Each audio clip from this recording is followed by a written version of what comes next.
بسم الله الرحمن الرحيم والحمد لله رب العالمين بارئ الخلائق أجمعين باعث الأنبياء والمرسلين والصلاة والسلام على أشرف الأنبياء وسيد المرسلين حبيب إله العالمين أبي القاسم محمد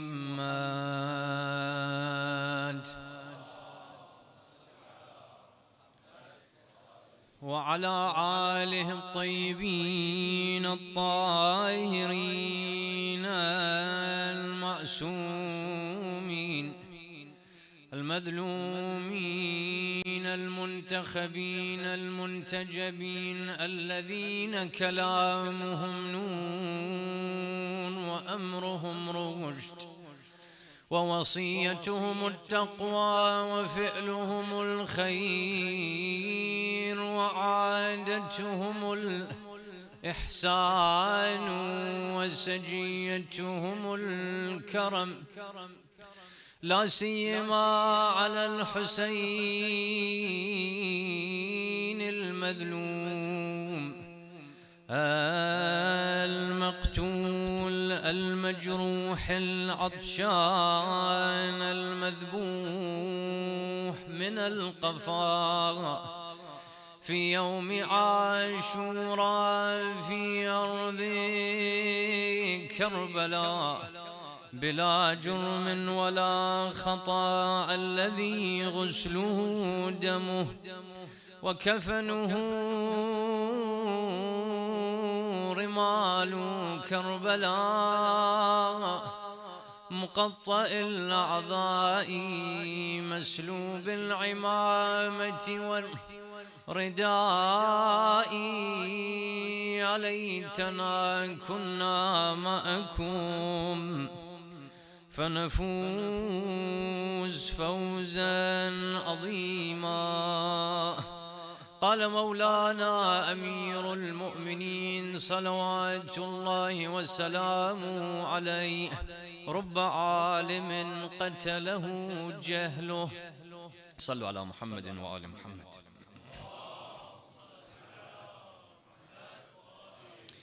If I look at history, whether religious history and those of religious civilizations, whether of history of the world in general, I find that the downfall of any society, whether I look at the downfall of that society through a religious lens, and I look at those on whom Allah subhanahu wa ta'ala's punishment was sent, or those who ended up killing ma'soomeen and infallibles, or whether I look at the downfall of a society through a irreligious lens and the lens of the dunya, I find one factor that is general. One factor that you will find is in all of these societies that weren't able to reach that goal that they were striving towards, and that is the characteristic and the quality of jahl or ignorance.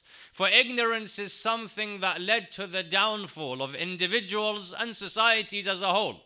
And in this regard, there is a very interesting narration from Amirul Mu'mineen Salamullahi alayhi, where he speaks about this idea of ignorance and what it does to a human being. For Amirul Mu'mineen alayhi salatu wasalam says, رُبَّ عَالِمٍ قَتَلَهُ جَهْلُهُ. How many people of knowledge are there that have been killed by their own jahl and ignorance? And I wish to analyze this statement of the Holy Imam Salamullah alayhi tonight to see what is meant by that jahl and ignorance. How is it that someone can be a person of knowledge from one side and be an ignorant person from another, and how this hadith links in with what takes place on the 10th of Muharram. And before I can come to look at and address those questions that I wish to answer, there is a disclaimer that is necessary. And that is when we say رُبَّ عَالِمٍ, the Imam says how many people of knowledge are there that have been killed by their own ignorance. Here literally he doesn't mean that someone is killed. Rather what he means is how many people of knowledge are there for whom their own ignorance was the reason for their own destruction. So here kill actually means perish. How many people perished due to their own ignorance, even though they were people of knowledge? The first question that I have about this hadith is, someone may ask, why is it that we should discuss a hadith of A'imma? Today often you find that even in a religious setting, everything is discussed other than a hadith of Ahlul Bayt alayhimus salatu wassalam. A person brings up a certain topic and wishes to discuss it without speaking about what Ahlul Bayt salamullahi alayhim have said about that particular subject. So why is it that I should study the kalam of these individuals? And why am I told to look at what the Ahlul Bayt alayhimus salatu wassalam have said? In answering this question, firstly, it's very simple, that there is no part of your life except somehow, in some shape or form, Ahlul Bayt alayhimus salatu wassalam have not discussed it. They have addressed all parts of your life and how to improve yourself as a person. But more interestingly, when I look at a hadith of Amirul Mu'mineen salamullah alayhi like this one, it has a very interesting effect to me and my soul and the state of my mind. The example is as such. Sometimes you have certain people, you know what they look like. You see them, for example, very regularly, but you've never conversed with them properly. For example, you have a neighbor, you've lived next door to this neighbor for 15 years. Or you have someone in university or work, you see them every single day. You look at them, but you've never spoken to them. When you have this type of relationship with someone, naturally, based on what you see and based on their dhahir, there will be a certain picture of that person in your mind. So I have this neighbor every single day when I leave my house in the morning, I see my neighbor is also leaving his house. And I, for example, wave to them, I say salam to them, I greet them. But I've never spoken to them. I will have a restricted picture of that person in my mind. And often what happens is I assume them to be in a certain way. Often I see someone, I've not spoken to them, I assume that this person, for example, is very arrogant. Or I assume that this person isn't funny, doesn't have a humor. There's a certain picture formed of that person in my mind. Until after 15 years of being this person's neighbor, I end up sitting with them in a gathering. And in this gathering, I spoke with them, I conversed with them, and suddenly that picture that was in my mind completely changes. I thought that this person was arrogant based on their face. I noticed they're very humble after speaking with them. I thought that this person doesn't have a humor. Once I began conversing and speaking with them, I realized they're very funny. So this is something that happens in our life. Scholars say the same example applies to me and the infallibles and the role models that I have. For I have a picture of Imam al-Hussein in my mind. Or I have a picture of Amirul Mu'mineen in my mind. I assume them to be a certain way. I assume their character to be a certain way. However, it's only, and the way that in that example, it's only when I converse and speak with them that my mindset completely changes. Likewise, it's only when I read the ahadith of Ahlul Bayt alayhimus salatu wassalam, that suddenly the picture in my mind changes. And so the benefit of looking at the ahadith and studying the ahadith of the likes of Amirul Mu'mineen salamullahi alayhi is I begin to understand who this man was. And that picture that was in my mind completely changes. I begin to understand the thought process of Amirul Mu'mineen and how Ali ibn Abi Talib thinks this is the benefit of looking at a hadith like this. The second question then that arises is Amirul Mu'mineen alayhi salatu wasalam says what? How many people of knowledge were destroyed by their own ignorance? Why do I find so many ahadith and traditions and verses of Quran about knowledge? If you look at the corpus of ahadith, you'll find a number of riwayat that speak about ilm, knowledge, jahl, ignorance, the merits of knowledge, how a person should be knowledgeable. Why are there so many riwayat that deal with this issue? And the answer to this question is given with an example.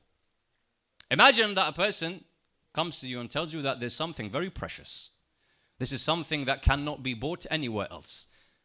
It's worth a lot of money, but it's placed at the top of a mountain, at the top of a peak. In order for you to gain this thing which is one of a kind, cannot be found anywhere else, you need to go to the top of this peak and the top of this mountain. Now, as you climb higher and higher and higher, what happens? As you climb higher this peak and higher onto this mountain, you get closer to attaining that thing which is your goal, that which is very precious. But as you gain one step closer and one step closer, the fear and the danger also increases. I'm going right to the top. It's right at the top of this mountain. The further I go, the closer I get to it. If I stayed at the bottom, I would never be able to gain that which is very precious. But the more I go further and further and further, the danger increases. For if I was to slip now, whilst I'm also at almost at the top of the mountain, if I was to slip and fall, my life would be in danger. And so there's two things that come together. I can't reach that thing unless I go right to the top. But also, the closer I get to it, the more my life is in danger. The same example you find about ilm and knowledge. And this is the reason why we find so many narrations about this idea and concept of knowledge. The reason why we have that is because there are certain levels of faith and iman that you cannot reach until you have knowledge. A believer cannot be a true believer if they are completely ignorant. And so to get to the top, you need to have knowledge. But as I said, the closer you get, the more dangerous the fall is, the more knowledge a person gets. If that knowledge doesn't guide them, it becomes a great veil between them and Allah subhanahu wa ta'ala. For how many people have you seen that had knowledge, but that knowledge didn't take them closer to Allah subhanahu wa ta'ala? It took them much further away from Allah subhanahu wa ta'ala. How many people are there that gained knowledge, became arrogant? Or that knowledge became a fuel to fire, a fuel for the fire of their ego. And this is why, therefore, we have so many narrations that deal with this issue. If these two questions have been understood, the third question then that I have is the Holy Imam says, how many people of knowledge? What is meant by knowledge here? For often when you think about knowledge, and this in itself is an academic discussion that I'm not going to enter into, but very simply, when you think about knowledge, what is knowledge? Is knowledge found in a library? Is knowledge found in a book? Or is knowledge something else? When he says how many people of knowledge, what is that concept that we're talking about? And one of the scholars, he gives an example from his life. And he says, this taught me actually what is meant by ilm. For often our understanding of ilm is incorrect. He says, I was traveling between Nishapur and Tus, Khurasan. And I'm traveling, and this was hundreds of years ago. He writes in one of his books, hundreds of years ago, I'm traveling with a group of people. And as we travel from Nishapur to Khurasan, naturally we have our belongings, things with us. This group of people is stopped by a number of thieves and bandits. They stop us in the middle of this journey. And they go to each person and they ask, what do you have with you? So each person has to present that which they have. They came to the first person, he had, for example, gold. They took the gold. They came to the second person, he had cash. They took that cash. They came to each person until they come to this scholar or this person who thought he was an intellectual. They said, what do you have? He said, take whatever I have, don't enter into this box. This box that I have, don't touch it, you can take everything else. Now, if you say that to a thief, the first place he's going to go to is that box. You said, don't go here. Now he wants to see what's inside it. So they told him, open it. Show us what's inside this, otherwise we'll kill you, your life is in danger. So he opens it, they take the box, and they see that it's filled with papers, notes, books. He said, what is this? He said, this is my work for 20 years. So what do you mean? He says, I've been studying the religion of Islam for 20 years. These are the notes. This is all of my knowledge and ilm. You can take anything, don't take my knowledge. So they began laughing. They said, what type of knowledge is this? That if we take away the papers, you no longer are knowledgeable? Is your knowledge found in these books only? If this is your knowledge, that if we were to take away these papers, you no longer are knowledgeable, how can you call this knowledge?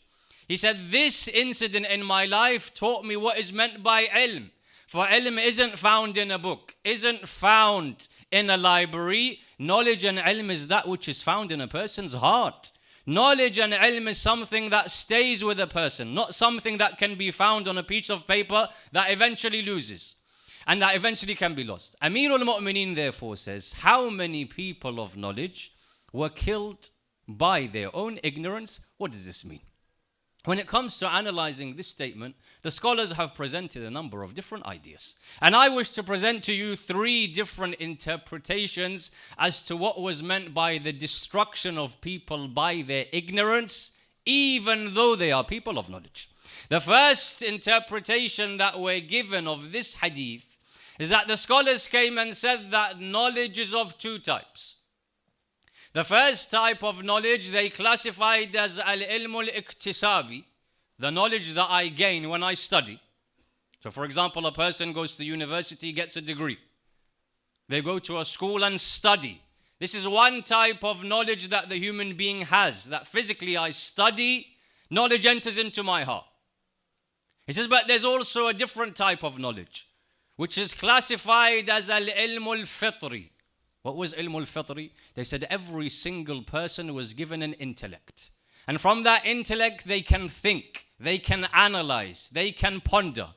The first interpretation of this hadith, when Amir al-Mu'mineen says people perished even though they had knowledge due to their ignorance, he was saying that they had the first type of knowledge, but they were ignorant in the second.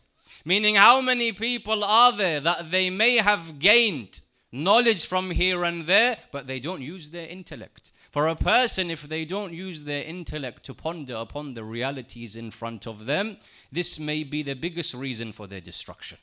And how many examples have you seen in history of people that may have had the knowledge of the first type? They studied, they went to people. Their hearts were filled with the first type of knowledge, but they didn't use their aql and intellect and analyze what is in front of them. In fact, you may know someone who's very studious, has studied for a number of years in university, but when it comes to common sense, analyzing, they're unable to analyze things. Amir al-Mu'mineen says this second type of knowledge, if you don't have it, leads to your destruction. How many examples are there in history? They say that before the Prophet of Islam, Muhammad sallallahu alayhi wa alihi wa sallam,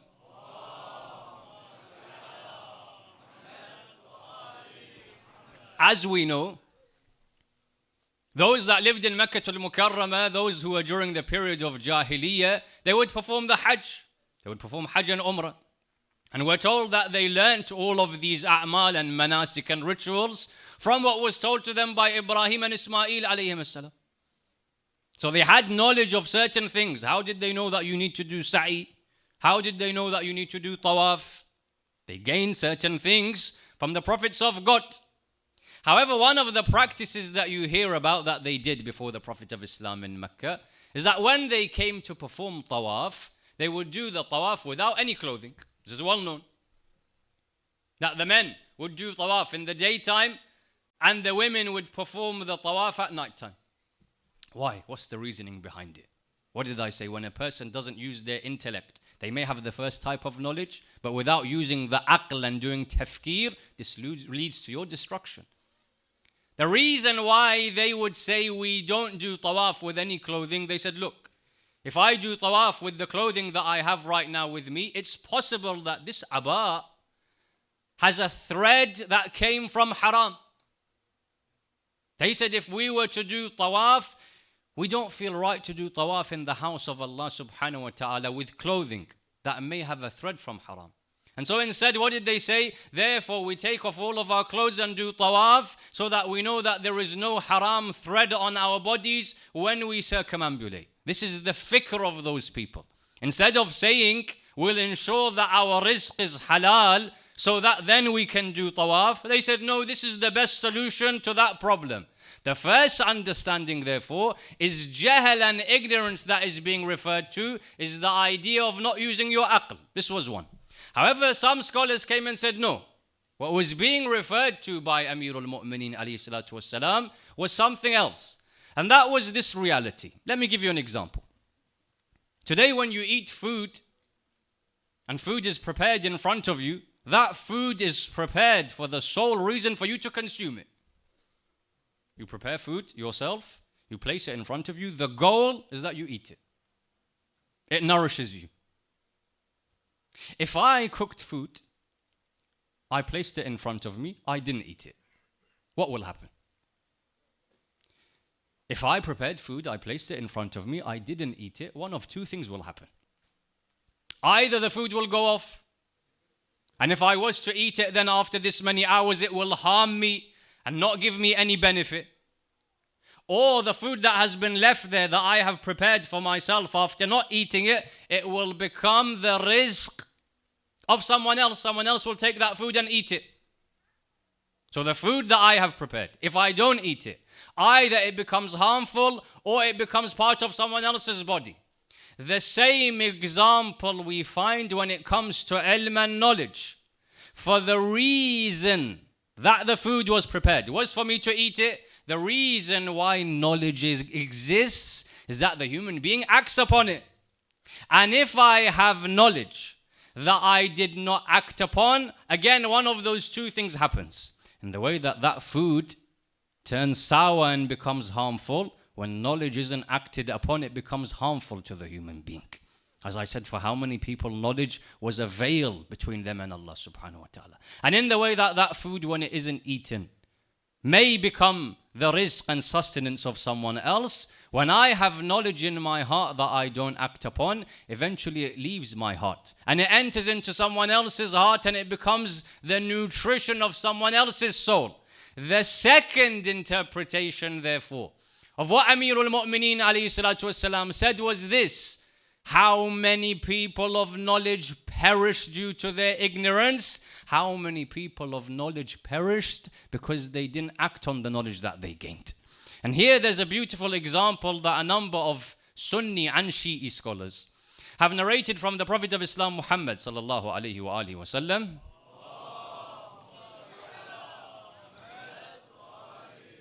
In relation to this idea, the Prophet of Islam gives an example. He says, imagine there's a piece of land split into 3 parts, and rain falls onto this land. He says, this rain that falls onto this land, and this land is split into 3 parts. The first part of the land accepted the rain. The rain enters into that land. And what is the result of that? The result of that is, as the water enters into that piece of land, eventually plants and crops shall grow. Vegetation grows. The second piece of land, it doesn't accept the rain. The rain falls onto the land doesn't accept it. However, that piece of land stores the rain. And so eventually what forms is a lake. Here the land hasn't benefited from the rain, but human beings can benefit. How? Now there is water here. They can quench their own thirst, or their animals can be given water from this source. So the first type accepts the water. Eventually we see something growing. The second type doesn't accept the water, but it stores the water for human beings to benefit from it. And the third type, neither does it accept the water, nor does it store the water for someone to benefit. The water slides and flows away. He says this is the example of the human being when it comes to knowledge. He says the first type of person is the person that when they receive knowledge, it enters into their hearts and you see the fruits of that knowledge. You see changes in the way that the person acts. Often you see a person, he's gained certain knowledge. He acts upon it, you see his character change. The second type of person is such that they didn't act on the knowledge, but they stored the knowledge in their heart.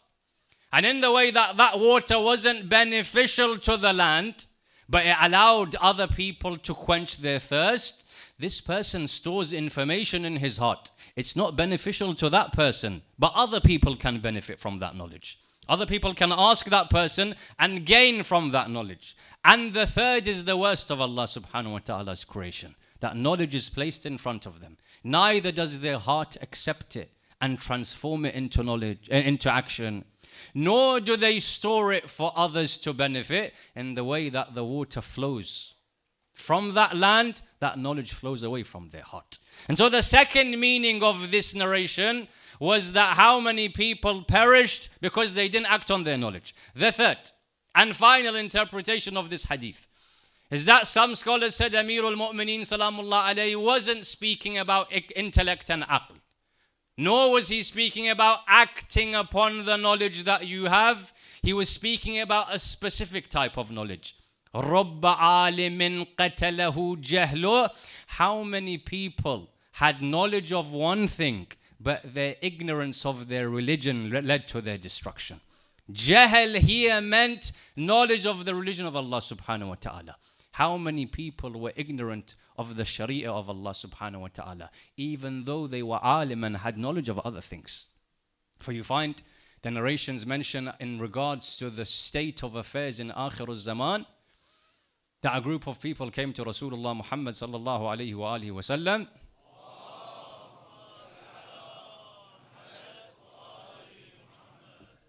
The Prophet of Islam said, woe be to the children of Akhir al-Zaman, the children that live in Akhir al-Zaman. They said, why ya Rasulullah? He said, because they won't have knowledge of their religion, they'll have knowledge of everything else. So he says, ya Rasulullah, the companion asks, ya Rasulullah, the children of Akhir al-Zaman, before the zuhur of the 12th Imam, they won't wish to have knowledge of their religion? So the answer of the Prophet of Islam is very interesting. He says, no, the children of Akhir al-Zaman wish to have knowledge of their religion. He says, ya Rasulullah, then why don't they have knowledge of their deen? He says, because their parents prevent them from doing so. Their parents give them knowledge of everything else, prevent them from having knowledge of this religion. When Amirul Mu'mineen says this jahl and ignorance led to a person's destruction, without a doubt, knowledge of your deen and religion can be the reason for your salvation. And how many examples of this will you find in history? Where a person's knowledge of Sharia, of Allah subhanahu wa ta'ala's book, led to that person's salvation. There's a person. He lives in Medina al-Munawwara during that time that the Prophet of Islam sallallahu alayhi wa alihi wa sallam is in Medina. Sallallahu ala Muhammad wa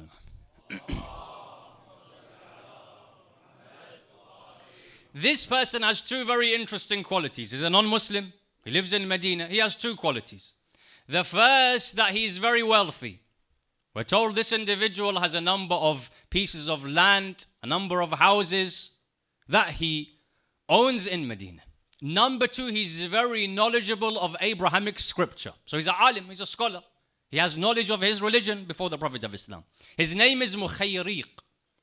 Mukhayriq, non-Muslim, very wealthy, knowledge of scripture, lives in Medina. The books of history say that when the Prophet of Islam migrates from Mecca to Medina, the Muslims meet the non-Muslims and they come and say, look, you live here in Medina, you love Medina. We have moved to Medina. Medina is dear to us. Therefore, let's make an agreement between us. So the non-Muslims ask, what type of agreement? They said, look, if anyone ever tries to harm us, you will come to our rescue and defend us.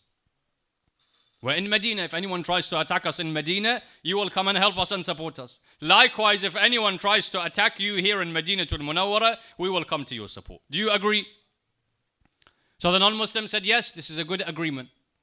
If anyone tries to harm either party, the other one will come in support. They make this agreement. Until the books of history say that the time of the Battle of Uhud comes. And when the Quraysh come and stand against the Prophet of Islam and his people, the Muslims run to those non-Muslims that made that agreement and said, now it's time for you to come and support us. So coincidentally, in the way that today we have the day of Jumu'ah. The day of Jumu'ah is for us to do ibadah, is us to do worship. There are certain things that are recommended on Jumu'ah. There are certain things for hygiene, cutting your nails, so on and so forth on the day of Jumu'ah. Likewise, they had a day of worship and ibadah. When the Muslims came and said that the Quraysh are threatening our lives, come and support us, these non-Muslims came and said, we would love to help you. We would love to protect you, but today is our day of ibadah and worship. We're told we have to stay and worship on this day. We can't do anything else. Mukhayriq is the only one from those people who stands up. Why? Because he had true knowledge of that Abrahamic religion that he practiced. As I said, that knowledge leads to your salvation. If you're ever asked which martyr in the Battle of Uhud died alongside the Prophet of Islam without him ever praying one salah in his life, the answer is Mukhayriq. Mukhayriq stands up. He says, we have made an agreement, and in our Sharia and religion, if on one side you're told do ibadah on this day, and on the other side you're told adhere to a covenant and a promise that you have made, in our Sharia the second is more important. He had knowledge of his religion. It's more important for me to adhere to this covenant than to do ibadah on this day. And so out of all of them, he's the only one that stands. Mukhayriq first goes to his family. He tells his wife and children, every single thing that I have, everything that I own, I gift it to Muhammad sallallahu alayhi wa alihi wa sallam.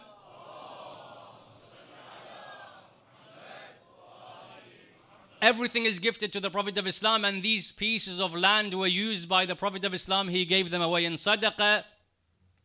So many times people were helped from those pieces of land that were owned by Mukhayriq. He comes to the battlefield. A number of historians say before he enters into the battlefield, he gives the shahada to the Prophet of Islam and Allah subhanahu wa ta'ala, and he enters. What was the reason for his salvation? The fact that this person has knowledge of his religion.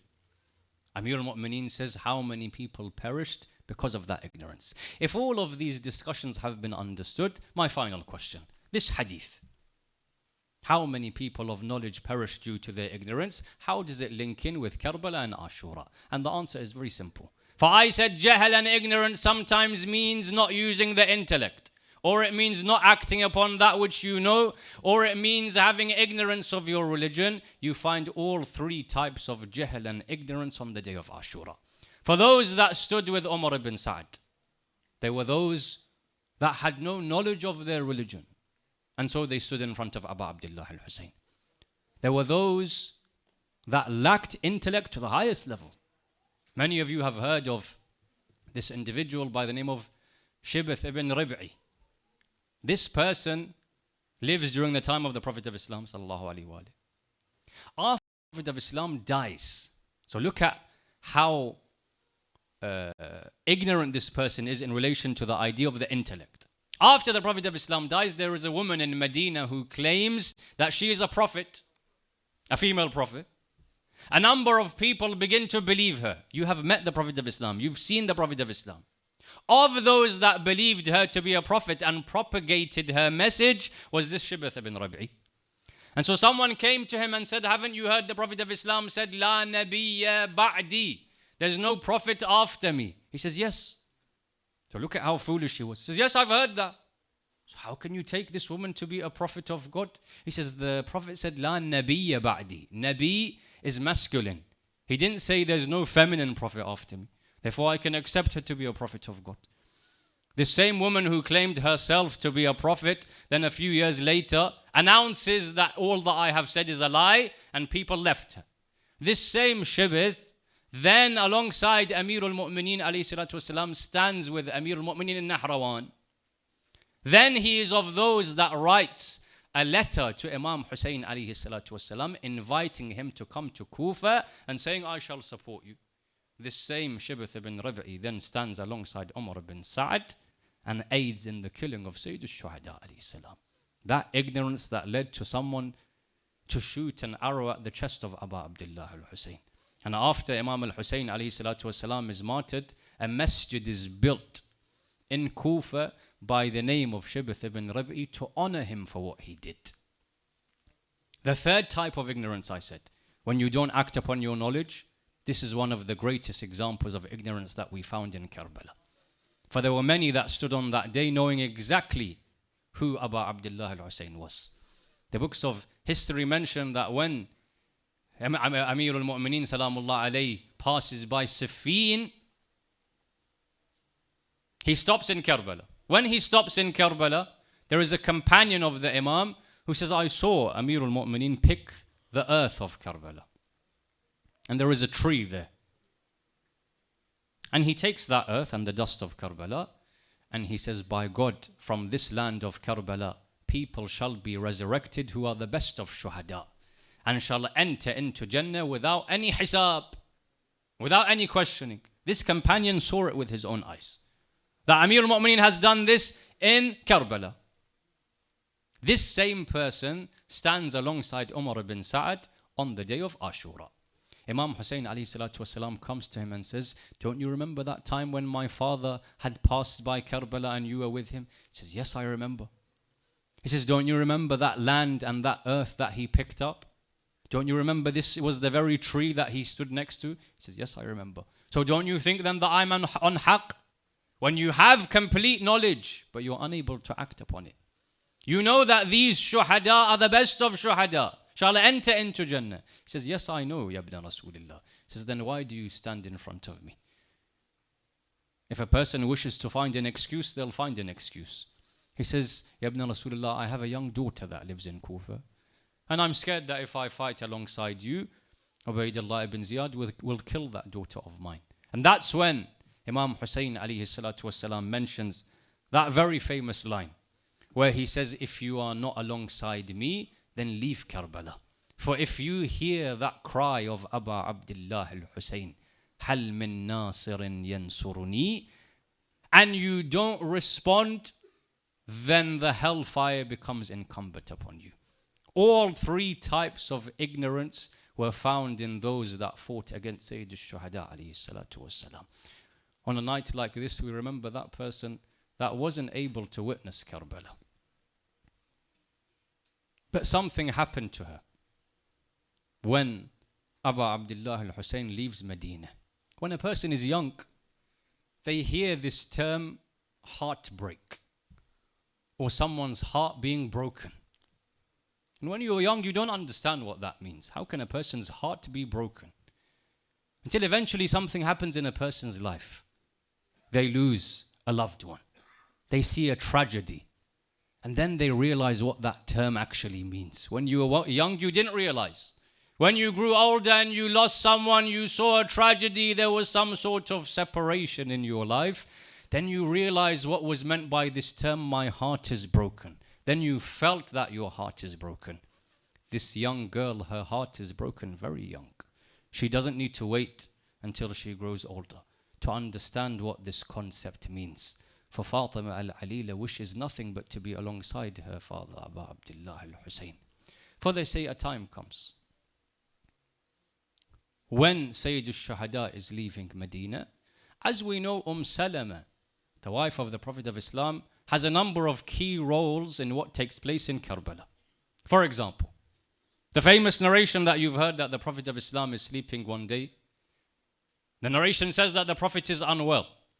He tells Salama, if anyone enters into the house to see me, tell them that the Prophet of Islam is resting. So Salama says, I closed the door of the Prophet of Islam so that he could rest. And who enters into the house? Hussein salamullah. When Hussein enters, he says, where is my grandfather? Salama says, your grandfather is resting, no one is allowed to see him. So Hussein waits until Rasulullah sallallahu alaihi wasallam wakes up. He tells Salama, did anyone come to see me during the time that I was resting? Salama says, yes, your grandson Hussein. Straight away Rasulullah says, so why didn't you let him enter? Salama says, you had said if anyone comes, don't let them enter. He said, everyone else is different. Hussein is part of me. You should have let Abu Abdullah al-Hussein enter. And so Hussein comes back and he sits on the chest of his grandfather Rasulullah. And Jibreel would descend down and tell the Prophet of Islam of what will take place. And the Prophet of Islam would cry. And it's at that moment when a piece of Karbala is bought for the Prophet of Islam. Who does he give it to? He gives it to Salama. He says, oh Salama, keep this. When you see this covered in blood, understand that my son Hussein has been martyred on Karbala. This is one thing that she does. She keeps this. Number two, when Abu Abdullah al-Hussein is leaving, there are certain things that are specific for an imam. Only an imam has. There are certain documents sent down to each imam by the previous one. Imam Hussein gives all of these documents and things to Salama and says, now that I'm leaving, my son Zainul Abidin will come and take this as an amana from you. These are the documents of Imam. The third thing that Salama is entrusted to do is take care of this young daughter of mine as I leave. For this is an amana as I leave. A time comes when Hussein is about to leave Medina. For Abba Abdullah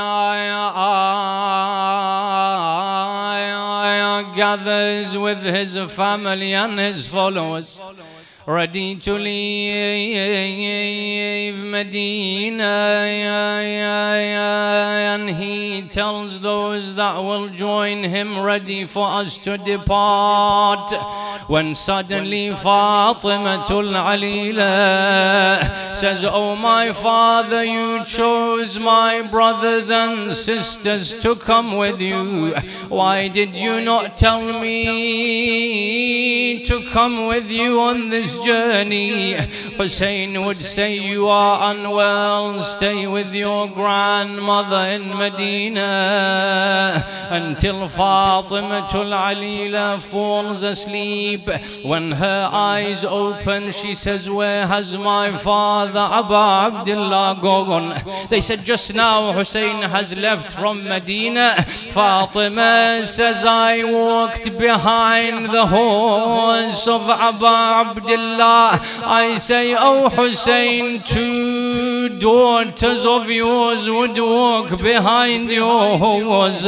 Fatima walks behind your horse in Medina. Sakina walks behind your horse in Karbala. Hussein tells her, no, now this is my time to be separated from you. She gives farewell to her family, and she would constantly be remembering them as they would be separated from her, until a time comes. Zainab says, we were about to enter into Medina. Zainab says, Zainul Abidin, we will not enter into Medina like this. Tell Bishr the poet to recite lines of poetry, so people know no longer Hussein will enter into Medina. Bishr comes, he says, Ya Ahla Yathrib la muqama lakum biha قتل الحسين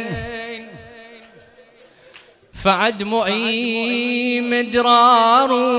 They say Muhammad Hanafiya hears the cries of Bashir. Muhammad Hanafiya says, I went to the outskirts of Medina. I saw a caravan. I saw a man in front. His back is bent. His hair is white. Zainul Abidin says, I saw my uncle Muhammad Hanafiya. I came to him, he said to me, where have you come from? Have you come from Karbala? I said, yes, oh my uncle. He says, tell me what happened to Hussein. Zainul Abidin would say, Qutila Atshana. They killed him whilst he was thirsty. He says, and tell me what happened to Abu al-Fadl al-Abbas. Sajjad would say, oh my uncle, they cut his right hand and his left. He said, and after Hussein was gone and Abbas was gone, what does he ask about? He says, after Hussein had gone and Abbas had gone, what did they do to Zainab and Kulthum? He says, oh my uncle, they were made prisoner and paraded in Kufa and Sham. Suddenly Hanafiya looks at him. He says, oh man, who are you? Why do you call me your uncle? Zainul Abidin says, did you not recognize me? Ana Ali ibn al-Hussein. Hanafiya falls on the ground. He says, you were a 24-year-old youth, now your hairs are white. Sajjad would say, Asham have turned my hairs white. Zainab says, then I went into the house. I saw the family members until I saw the young daughter of Hussein. I said, A'zam Allah lakil ajr. Your father has left this world. Alila would say, and what about my brother Abdullah Radhi? Zainab would say, an arrow pierced his neck from one side to another. Then she would say, and children and women do not go to the battlefield. Where is my sister Sakina? Zainab would say, I buried her in Sham. Alila would begin crying, Wa imama wa qatila. I say, O daughter of Hussein, at least when you cried for your father, no one was there to hit you. Come and see Sakina whenever she would cry. Someone is there to slap her on her face.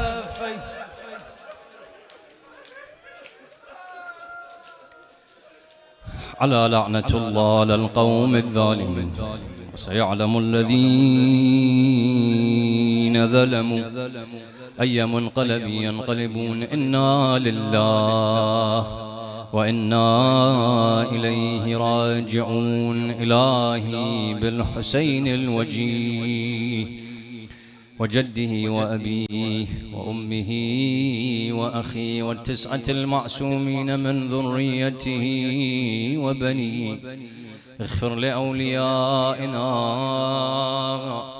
وكف عنا أعداءنا واشغلهم من أذانا، وأظهر كلمة الحق واجعلها العليا، وأدحذ كلمة الباطل واجعلها السفلى، إنك على كل شيء قدير. رحم الله من يقرأ الفاتحة تسبقها الصلوات.